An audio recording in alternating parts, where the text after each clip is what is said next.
إن الحمد لله نحمده ونستعينه ونستغفره ونعوذ بالله من شرور أنفسنا ومن سيئات أعمالنا من يهده الله فلا مضل له ومن يضلل فلا هادي له وأشهد أن لا إله إلا الله وحده لا شريك له وأشهد أن محمدا عبده ورسوله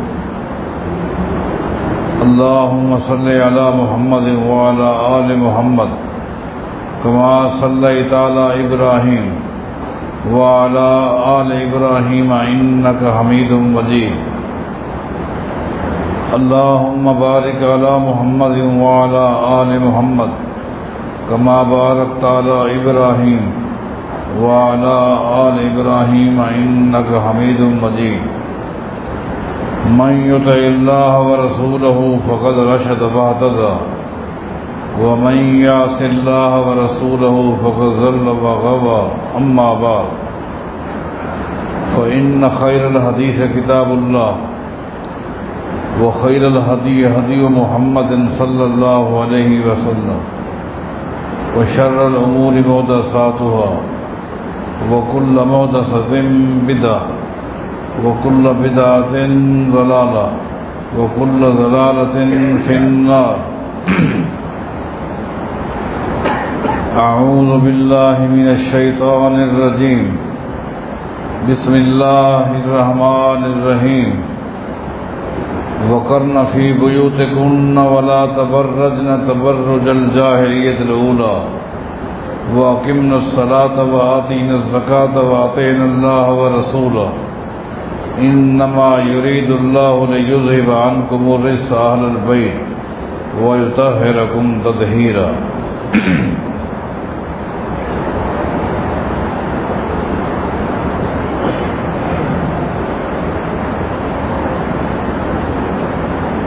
اہل بیت کسے کہتے ہیں؟ اہل بیت کا کیا مقام ہے، کیا شان ہے، کیا عظمت ہے؟ دلائل کے ساتھ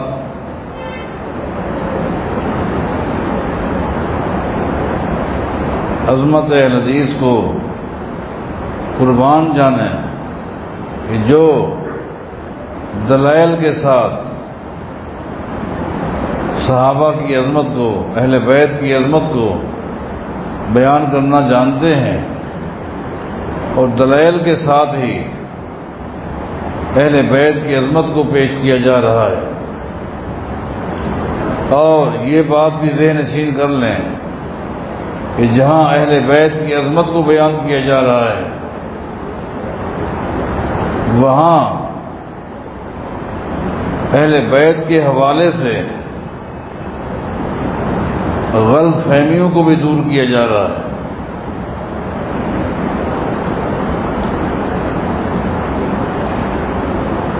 مسلمانوں کے اذہان میں اہل بیت کے حوالے سے بعض صحابہ کرام کے بارے جو گفتگو کی جاتی ہے جن کا حقیقت کے ساتھ دور کا بھی واسطہ نہیں ہے، ان کی نشاندہی اور اس مغالطے کو دور کرنا یہ بھی میں اولین ذمہ داری سمجھتا ہوں۔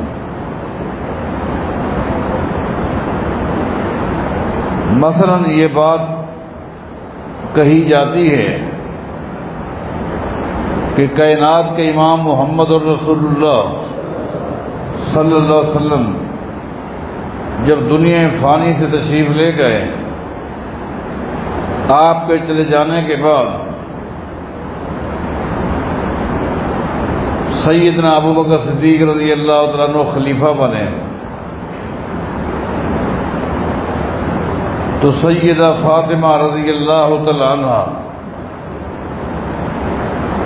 ابوبکر صدیق رضی اللہ تعالیٰ عنہ کے پاس وراثت کے حوالے سے اپنے باپ کی جائیداد میں سے فدق اور خیبر کے مال میں سے اپنا حصہ لینے کے لیے جب گئی تو ابو بکر صدیق رضی اللہ تعالیٰ عنہ نے منع کر دیا، اور یہ بھی کہا جاتا ہے ساتھ ہی ابو بکر صدیق رضی اللہ تعالیٰ عنہ نے سیدہ فاطمہ کو سخت جملے کہے جس سے وہ دل برداشتہ ہو گئی، ان کو تکلیف ہوئی، وہ باتیں ان کے دل کو لگ گئی، گھر گئی، بس بستر میں سوئی اور پھر اٹھ نہ سکی حتیٰ کہ سیدہ فاطمہ کا جنازہ اٹھ گیا۔ ابو بکر صدیق کی باتوں نے، سخت جملوں نے سیدہ فاطمہ کو دکھ پہنچایا، تکلیف پہنچائی، وہ گھر جا کر بیمار ہو گئی اور فوت ہو گئی۔ اسی تکلیف نے سیدہ فاطمہ کی جان کم کر لی۔ اس طرح کے جملے کہے جاتے ہیں۔ لہذا کیونکہ اہل بیت کا چیپٹر ایک بڑا وسیع ہے، کافی دنوں سے میں نے شروع کیا ہوا ہے اور انشاءاللہ مکمل کر کے چھوڑوں گا انشاءاللہ۔ اس لیے آج اس غلط فہمی کو دور کرنا لازمی سمجھتا ہوں۔ اس میں کوئی شک نہیں کہ سیدہ فاطمہ رضی اللہ تعالیٰ عنہ سیدنا ابو بکر صدیق رضی اللہ تعالیٰ عنہ کے پاس گئی تھی، اس میں کوئی شک نہیں۔ لیکن سنیے ساتھ کون تھے؟ ساتھ سیدنا عباس تھے رضی اللہ تعالیٰ عنہ۔ صحیح بخاری کے حوالے سے آپ کو بتا رہا ہوں، چونکہ صحیح بخاری ہی کا حوالہ دے کر یہ باتیں کہی گئی ہیں کہ ان کی بخاری کو اٹھائیں کہ ابو بکر صدیق نے کتنا غلط جملے کہے۔ اسی صحیح بخاری کے اندر جو کچھ ہے وہ میں آج آپ کے سامنے واضح کرتا ہوں کہ سیدہ فاطمہ نے کیا کہا، سیدنا عباس نے کیا کہا، اور ابو بکر صدیق نے کیا جواب دیا رضی اللہ عنہ۔ یہ دونوں گئے تھے۔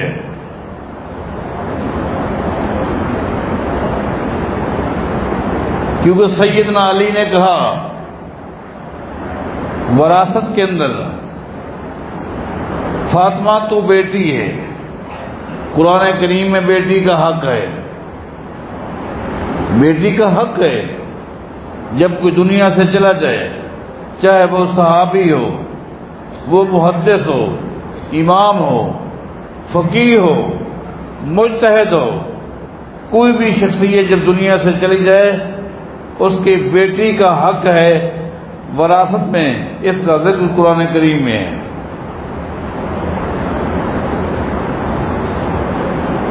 بیٹی اگر اکیلی ہے تو قرآن کریم کے مطابق اس کو مرنے والے کی جائیداد کا آدھا حصہ ملتا ہے۔ اگر ایک سے زیادہ بیٹیاں ہیں، 2 ہیں، 3 ہیں، 4 ہیں، زیادہ ہیں، تو مرنے والے کی جائیداد میں سے 2/3 ملتا ہے۔ اور اگر بیٹیوں کے ساتھ دنیا سے جانے والے کے بیٹے بھی ہوتے ہیں تو اس کو اسباب الغیر کہتے ہیں۔ مطلب یہ کہ للذکر مثل حظ الانثیین، جائیداد تقسیم یوں ہوگی کہ ہر بیٹے کو 2 حصے ملیں گے اور ہر بیٹے کے مقابلے میں بیٹی کو 1 حصہ ملے گا۔ سیدنا علی نے فرمایا فاطمہ تو وارث ہے۔ اسی طرح نبی علیہ الصلوۃ والسلام کے سیدنا عباس چچا لگتے ہیں، اور اگر فوت ہونے والے کا بیٹا نہ ہو تو پھر چچا ہو تو چچا اسبہ بنتا ہے، چچا اسبہ بنتا ہے، اس کا بھی حق ہے۔ آپ لوگ جائیں۔ یہاں غلط فہمی دور کرنے لگا ہوں کہ سیدنا علی ناراض تھے اس لیے نہیں گئے، نہیں، کیونکہ کسی بھی حوالے سے وہ وارث نہیں تھے، وارث نہیں تھے۔ جو ایک عام قانون ہے، قرآن کریم نے جو ایک عام قاعدہ بیان کیا ہے، اس قاعدے کے تحت بیٹی کا بھی حق ہے، چچا کا بھی حق ہے۔ اس ترتیب کے اندر چونکہ سیدنا علی کا حق نہیں تھا، اس لیے بیٹی بیوی سے کہا کہ تم جا سکتے ہو، ہاں بات کرو۔ سیدنا عباس چچا ہیں، وہ بھی جا کر بات کریں، چونکہ ان کا حق نہیں تھا اس لیے وہ نہیں گئے۔ اگر ناراضگی ہوتی تو سیدہ فاطمہ کو نہ بھیجتے، اگر ناراضگی ہوتی تو سیدنا عباس کو نہ بھیجتے۔ ان دونوں کو بھیجا اس لیے کہ قرآن کریم کے عام قاعدے کے مطابق ان کا حق تھا، یہ گئے۔ صحیح بخاری میں آتا ہے یہ دونوں گئے، سیدنا عباس رضی اللہ تعالیٰ عنہ نبی علیہ السلام کے چچا ہے، وہ بھی گئے، سیدہ فاطمہ جو نبی علیہ السلام کی بیٹی ہیں وہ بھی ساتھ گئیں۔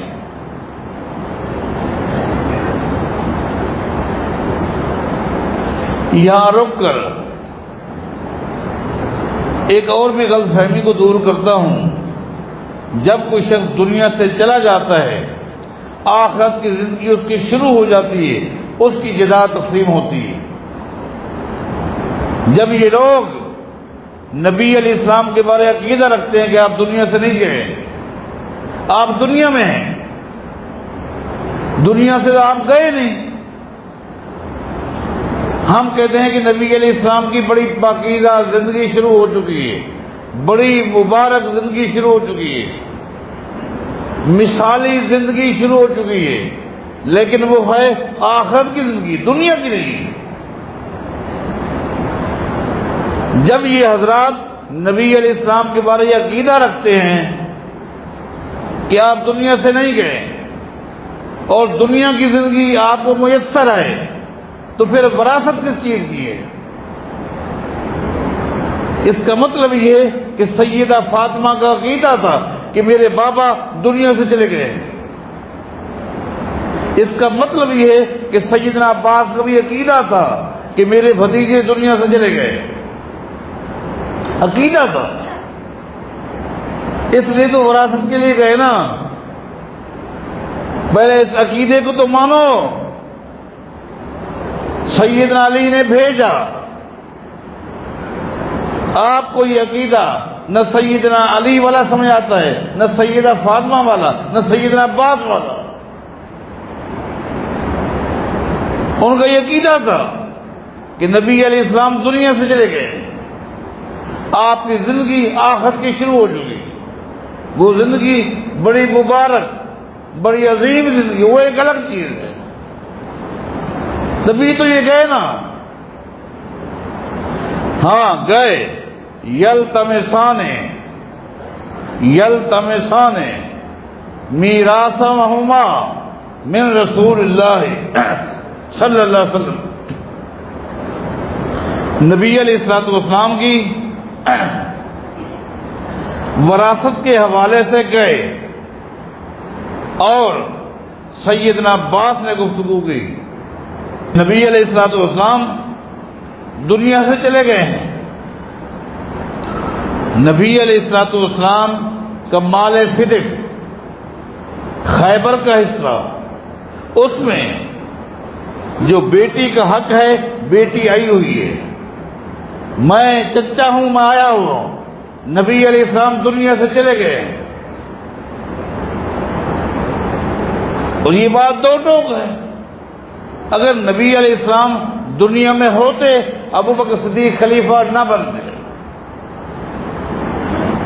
نبی علیہ السلام کی زندگی دنیا کی ہوتی تو آپ کے ہوتے ہوئے ابو بکر صدیق مصلی پر نہ جاتا۔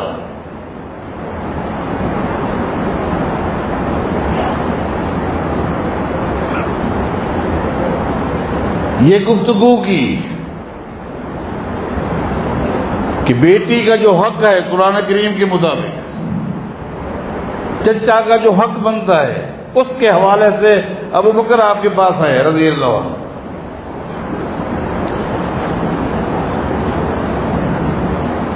فقال لہما ابو بکر رضی اللہ عنہ، ابو بکر صدیق نے کیا جواب دیا؟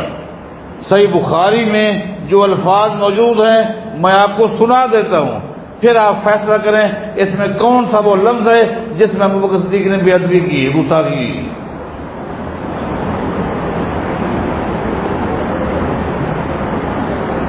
ابو بکر صدیق رضی اللہ تعالیٰ عنہ نے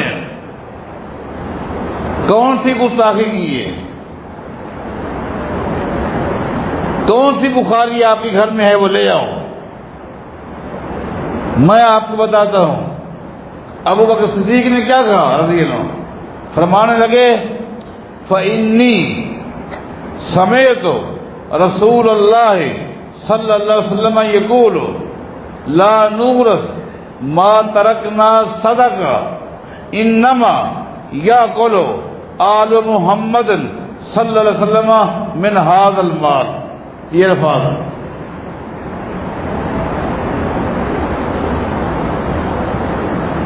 یہ ہے الفاظ ابو بکر صدیق رضی اللہ تعالیٰ عنہ نے سیدہ فاطمہ، سیدنا عباس رضی اللہ عنہما سے جو گفتگو کی، وہ یہ الفاظ ہے جس کا ترجمہ میں آپ کو سنا دیتا ہوں۔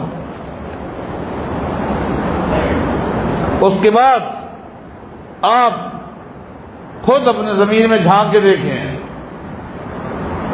فرماتے ہیں اے عباس، اے فاطمہ رضی اللہ عنہ، فإنی سمعت رسول اللہ صلی اللہ علیہ وسلم یقول، میں نے نبی علیہ السلام سے سنا تھا، آپ نے فرمایا تھا لا نورث ما ترکنا صدقہ۔ نبی علیہ السلام نے فرمایا تھا انبیاء کی جائیداد، امت کی جائیداد جس طرح مرنے کے بعد تقسیم ہوتی ہے، امت کی جائیداد ان کے ورثاء میں بانٹی جاتی ہے، انبیاء کی جائیداد اس طرح تقسیم نہیں کی جاتی۔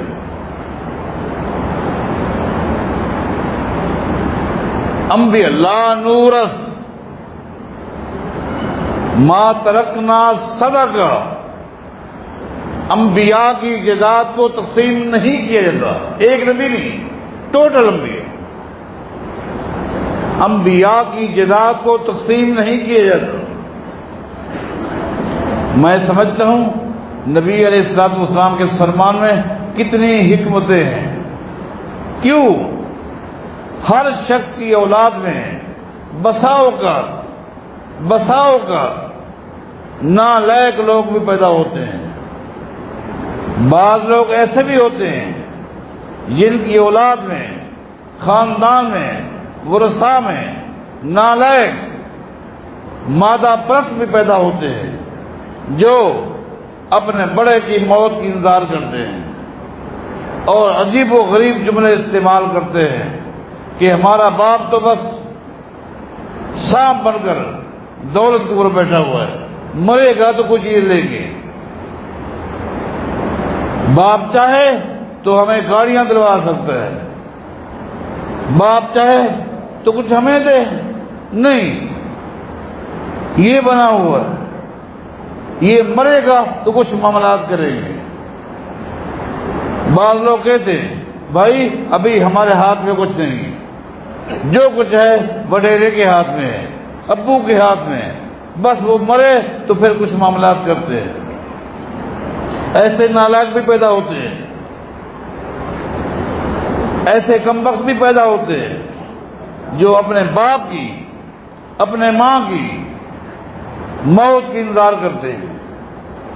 اس لیے قربان جائیں، اسلام نے ایک قانون بنایا ہے، انبیاء کی جائیداد تقسیم ہی نہیں ہوتی تاکہ ان کے خاندان میں پیدا ہونے والا کوئی شخص بھی نبی کے بارے یہ سوچ ہی نہیں سکتا، سوچے ہی نہ کہ یہ مرے اور ہمیں کچھ ملے۔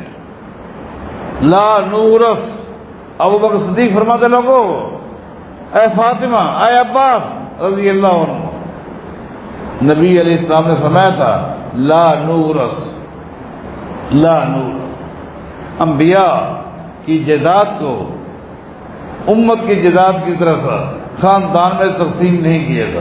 ما ترکنا صدقہ، انبیاء جو کچھ چھوڑ کے جاتے ہیں ان چیزوں کو بیت المال میں شامل کیا جاتا ہے۔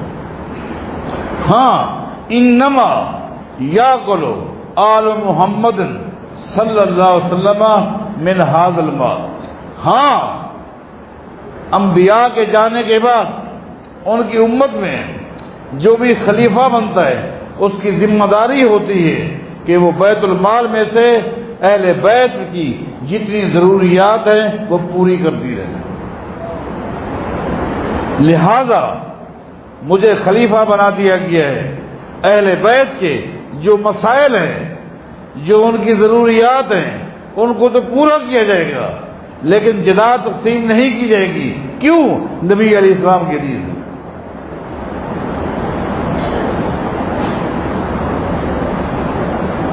سیدنا عباس کو بھی بات سمجھ آ گئی، سیدہ فاطمہ کو بھی بات سمجھ آ گئی، وہ چلے گئے، وہ چلے گئے۔ باقی یہ کہنا کہ سیدہ فاطمہ بیمار ہو گئی اور ایک دن بھی ابو بکر صدیق نے ان کی خیریت معلوم نہیں کی، بیمار پشتی کے حوالے سے کبھی نہیں پوچھا کہ فاطمہ کا کیا حال ہے، یہ سوائے جھوٹ کے اور کچھ بھی نہیں۔ اس لیے جاؤ اہل سنت جس میں اہل حدیث بھی ہیں، دیوبندی بھی ہیں، بریلوی بھی ہیں، اپنی کتابیں دیکھیں، اہل تشیع اپنی کتابیں دیکھیں کہ جس وقت سیدہ فاطمہ بیمار ہوئی تو ان کی تیمارداری کے لیے مستقل بنیادوں پر ان کی خدمت کے لیے ان کے معاملات کا جائزہ اور ان کی ضروریات کو پورا کرنے کے لیے آپ پوچھیں کس خاتون کی ڈیوٹی لگائی گئی؟ سیدہ اسماء بنت امیس رضی اللہ عنہ۔ بالاتفاق اہل بیت نے بھی اتفاق کیا، ٹھیک ہے اس سے بہتر اور کوئی خاتون نہیں ہو سکتی، اسماء بنت امیس ہی سیدہ فاطمہ کے پاس رہے گی۔ حتی الانفاس الاخیرہ، سیدہ فاطمہ کے آخری سانس تک جس خاتون نے ان کی خدمت کی کون ہے؟ اسماء بنت امیس رضی اللہ عنہ۔ اور سیدہ فاطمہ کے آخری ایام کی جو گفتگو ہے اس پوری گفتگو کی راویہ کون ہے؟ اسماء بنت امیس ہے رضی اللہ عنہ۔ اسماء بنت امیس سے ہی تو سیدہ فاطمہ نے کہا تھا مجھے اپنے حوالے سے ایک بات اچھی نہیں لگتی، یہ جو ہے کہ جب کسی عورت کا انتقال ہو جاتا ہے اس کے اوپر چادر ڈال دی جاتی ہے، جبکہ جو لوگ قریب کھڑے ہوتے ہیں وہ دیکھ سکتے ہیں کہ مرنے والے کے ہاتھ کہاں ہیں، ٹانگیں کہاں ہیں، سر کہاں ہیں۔ میں چاہتی ہوں اے اسماء، اسماء سے کہہ رہی ہے، اسماء میں چاہتی ہوں کہ میرے جسم کا کسی کو احساس بھی نہ ہو، میرے مرنے کے بعد جب میرا جنازہ جائے کسی کو یہ بھی احساس نہ ہو سر کہاں ہے، ہاتھ کہاں ہے، ٹانگیں کہاں ہیں۔ تو سیدہ اسماء نے کہا تھا اے فاطمہ، جس وقت میں حبشہ میں تھی، حبشہ والوں کی ایک بات مجھے بڑی اچھی لگی، حبشہ والوں کی ایک بات مجھے بڑی اچھی لگی۔ سیدہ فاطمہ نے پوچھا اسماء کیا اچھی بات لگی؟ کہا حبشہ کے لوگ کیا کرتے ہیں، میت کے اوپر، پہلے میت کے اوپر کھجور کی چھڑیاں رکھتے ہیں، تازی کھجور کی چھڑیاں رکھتے ہیں، اور اس قدر انداز میں رکھتے ہیں برابر کر کے، اس کے اوپر چادر ڈالتے ہیں۔ دنیا کے کسی آدمی کو احساس بھی نہیں ہو سکتا۔ چھڑیاں آ جاتی ہیں، چھڑیوں کے اوپر چادر آ جاتی ہے، کسی کو پتہ نہیں چلتا کہ میت کا سر کس طرف ہے، ٹانگیں کس طرف ہے، ہاتھ کہاں ہے، کسی کو محسوس نہیں ہوتا۔ فقالت، سیدہ فاطمہ نے جب سنا تو کہنے لگی ما احسن ھذا، یہ الفاظ ہیں سیدہ فاطمہ کے، ما احسن ھذا ما اجملہ، اسماء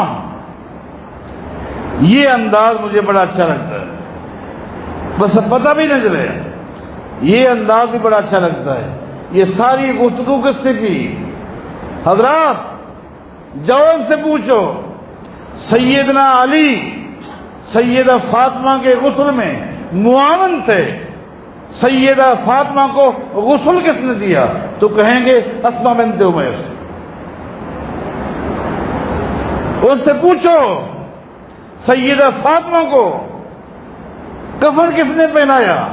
سیدنا علی تو معاون تھے، کفن کس نے پہنایا؟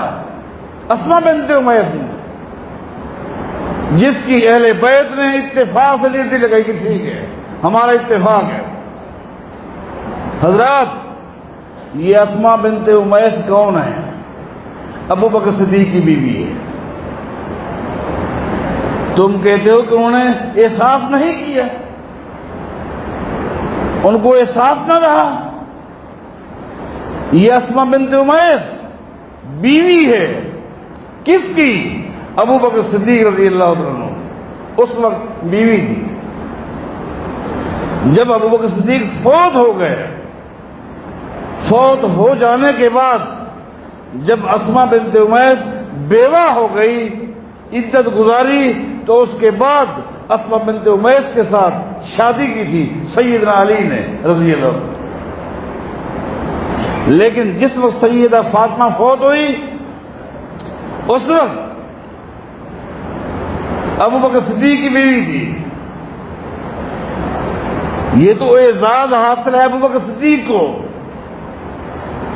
جس نے سیدہ فاطمہ کی تیمارداری اور خدمت کے لیے اپنے گھر والوں کو وقف کیا۔ صبح سے لے کر رات گئے تک جو گھرانہ اہل بیت کی خدمت میں لگا ہوا ہے، آپ اس گھرانے کے حوالے سے جملے کہتے ہیں آخر وقت تک۔ اور اس کے علاوہ کیا تھا؟ سیدنا علی رضی اللہ تعالیٰ عنہ پانچوں نمازیں مسجد نبوی میں جماعت کے ساتھ پڑھتے تھے، اور علماء صبح اٹھائیں اس میں ہے جس وقت بھی سیدنا علی رضی اللہ تعالیٰ عنہ نے مسجد میں نماز پڑھی ہے، نماز کے بعد فقال لہو ابو بکر و عمر کیف بنت رسول اللہ، جب بھی سلام پھرتا، اذکار مکمل ہوتے، سیدنا علی کے پاس ابو بکر صدیق بھی آ جاتے، عمر بن خطاب بھی آ جاتے، اور آ کر پوچھتے کیف بنت رسول اللہ، بنت رسول اللہ کا کیا حال ہے، اللہ کے نبی کی بیٹی کا کیا حال ہے۔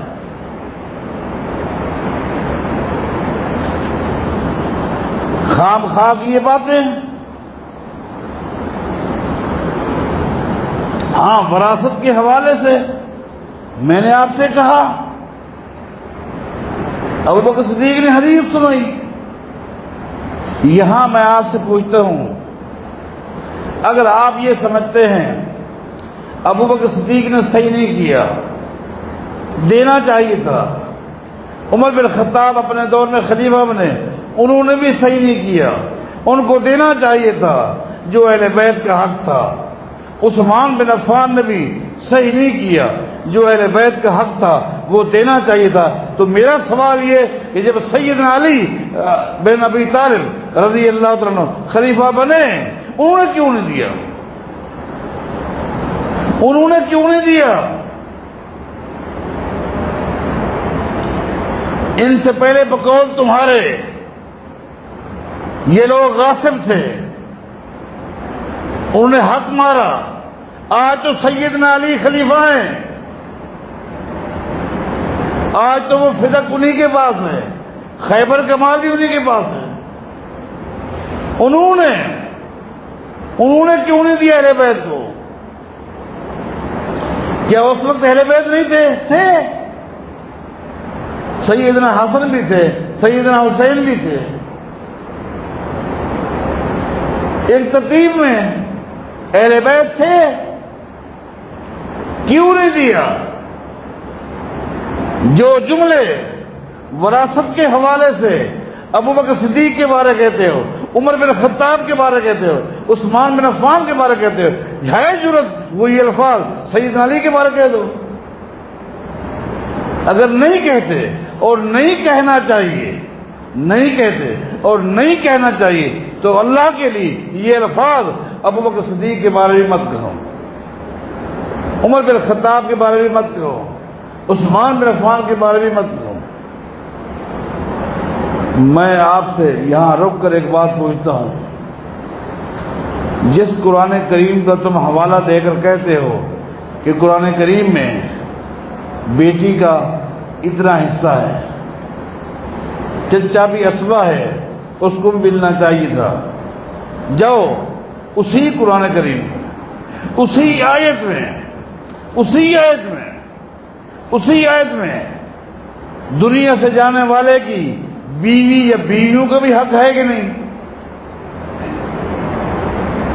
بیویوں کا بھی تو حصہ ہے نا قرآن کریم میں، اسی جگہ پر، اسی آیت میں، جو آیت تم سیدہ فاطمہ رضی اللہ تعالیٰ عنہ کے حوالے سے پیش کرتے ہو، اسی آیت میں بیوی کا بھی حصہ ہے کہ دنیا سے جانے والے کی اگر اولاد ہو تو بیوی ایک ہو یا چار ہو یا جو ترتیب بھی ہو، ان کو جائیداد میں سے 8واں حصہ ملتا ہے قرآن کریم میں۔ اگر اولاد نہ ہو تو پھر بیوی یا بیویوں کو 4تھا حصہ ملتا ہے۔ نبی علیہ الصلوۃ والسلام کی بیویاں بھی تو تھیں نا۔ اگر وراثت کا تقسیم کرنا، انبیاء کی جائیداد کا تقسیم کرنا جائز ہوتا تو پھر بیویوں کو بھی تو حق تھا نا۔ اور قربان جائیں، نبی علیہ الصلوۃ والسلام کی بیویوں میں ایک سیدہ عائشہ ہے جو ابو بکر صدیق کی بیٹی ہے، ایک حفصہ بھی ہے جو عمر بن خطاب کی بیٹی ہے۔ میرا سوال یہ ہے،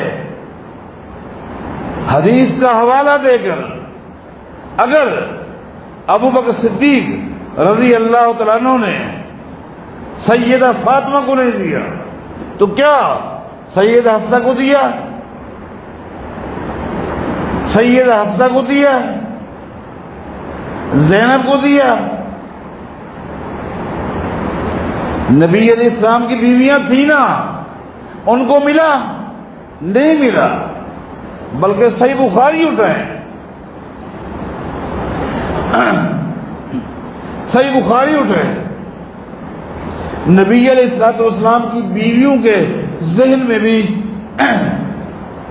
یہ حدیث نہیں تھی کہ انبیاء کی جائیداد تقسیم نہیں ہوتی۔ یہ حدیث نبی علیہ الصلوۃ والسلام کی صحیح بخاری کی حدیث ہے۔ نبی علیہ الصلوۃ والسلام کی ساری بیویاں نبی علیہ السلام کی وفات کے بعد، صحیح بخاری میں آتا ہے، سیدہ عائشہ کے گھر گئی رضی اللہ، اردنا ان یبعثنا عثمان بن عفان الی ابی بکر، آ کر سیدہ عائشہ سے کہا نبی علیہ السلام دنیا سے چلے گئے، یہ صحیح بخاری کی حدیث ہے، نبی علیہ السلام دنیا سے چلے گئے، مال فتق، مال خیبر، ہم نبی علیہ السلام کی بیویاں ہیں، ہماری خواہش ہے کہ عثمان بن عفان کو ابو بکر صدیق کے پاس بھیج دیں۔ کس کو؟ عثمان بن عفان کو، تاکہ وہ وقت کے خلیفہ ابو بکر صدیق کے ساتھ گفتگو کریں کہ ہمارا جو حق ہے وہ ہمیں ملنا چاہیے۔ قربان جائیں، سید عائشہ نے کیا کہا؟ لگتا ہے کہ تم بھول گئی ہو، نبی علیہ السلام نے فرمایا تھا لا نورث ما ترکنا صدقہ، نبی علیہ السلام نے فرمایا تھا انبیاء کا ان کی جائیداد میں ان کے خاندان والے وارث بن کر حصہ نہیں لے سکتے، انبیاء کی جائیداد کو رسید نہیں کیا۔ فوراً امہات المومنین کے ذہن میں حدیث آ گئی، ایک دم خاموش ہو گئی، ایک دم خاموش ہو گئی۔ اگر کوئی ثابت کرتا کہ ابو بکر صدیق نے سیدہ فاطمہ کو تو نہیں دیا، اپنی بیٹی کو دیا، عمر کی بیٹی کو دیا، پھر بات کرتے ہیں۔ پیغمبر کی بیٹی کو بحیثیت وارث کے نہیں دیا تو آپ اپنی بیٹی کو بھی بحیثیت وارث کے نہیں دیا، عمر کی بیٹی کو بھی بحیثیت وارث کے نہیں دیا، کیوں؟ حدیث تھی۔ باقی نبی علیہ السلام نے یہ کہنا کہ یہ چیز سبب بنی سیدہ فاطمہ کی وفات کا، تو وفات کا ایک وقت مقرر ہوتا ہے، اذا جاء اجلهم لا یستاخرون ساعۃ ولا یستقدمون، ہر شخص کا ایک وقت مقرر ہے۔ اور نعت کہ وہی محمد الرسول اللہ صلی اللہ علیہ وسلم نے اپنی زندگی کے آخری دنوں میں ایک دن، بڑی مشہور حدیث ہے، بارہا سنیے، سیدہ فاطمہ کو اپنے قریب کیا اور کان میں کچھ کہا تو وہ رونے لگ گئی، پھر دوبارہ بلایا، کان میں کچھ کہا تو وہ ہنسنے لگ گئی۔ جب سیدہ فاطمہ سے پوچھا گیا کیا گفتگو تھی، کہا پہلے نبی علیہ السلام نے اپنی موت کا حوالہ دیا، مجھے رونا آ گیا، اس کے بعد نبی علیہ السلام نے دوبارہ مجھے میری موت کا حوالہ دیا تو مجھے ہنسی آ گئی، خوش ہو گئی۔ غور کریں، اس جملے پر غور کریں، سیدہ فاطمہ نبی علیہ السلام کی وفات کا حوالہ سن کر رونے لگ جاتی ہیں، اپنی وفات کا سن کر ہنسنے لگ جاتی ہیں۔ وجہ کیا ہے؟ وجہ یہ نبی علیہ السلام کی موت میں سیدہ فاطمہ کی جدائی تھی، اور سیدہ فاطمہ کی موت میں پیغمبر کے ساتھ ملاقات تھی۔ کیوں؟ جب کوئی شخص چلا جاتا ہے، آخرت کی زندگی شروع ہو جاتی ہے، تو اگر نیک ہے تو نیک لوگوں سے ان کی ملاقاتیں ہو جاتی ہیں، ملاقاتیں ہو جاتی ہیں۔ تو نبی علیہ السلام کی ملاقات یہ اتنا اچھی تھی کہ سیدہ فاطمہ کو اپنی موت کا غم یاد نہیں رہا، یہ خوش ہو کر کہنے لگی جو میرے عنقریب اللہ کے نبی سے ملاقات کروں گی۔ نبی علیہ السلام نے کہ میرے خاندان میں، میرے اہل بیت میں، میرے بعد سب سے پہلے تو مجھے آ کر ملے، اور ایسا ہی ہوا۔ سب سے پہلے جس کا انتقال ہوا سیدہ فاطمہ رضی اللہ تعالیٰ عنہا۔ لہذا یہ غلط فہمی تھی، اس میں کچھ اور بھی باتیں تھیں، لیکن وقت پورا ہو چکا ہے۔ اللہ تعالیٰ ہم سب کو صحیح نہج پہ چلنے کی توفیق عطا فرمائے، اور خام خواہ صحابہ کرام کے حوالے سے، اہل بیت کے حوالے سے جو غلط باتیں بتائی جاتی ہیں ان سے دور رکھنے کی توفیق دے۔ اہل حق اور قرآن و حدیث پر عمل کرنے والے، ان کے ساتھ وابستگی شدید ضرورت ہے اور وقت بھی ضرورت ہے۔ اپنے آپ کو ان فتنوں سے بچانے کے لیے اہل علم کے ساتھ وابستگی کو لازمی سمجھیں۔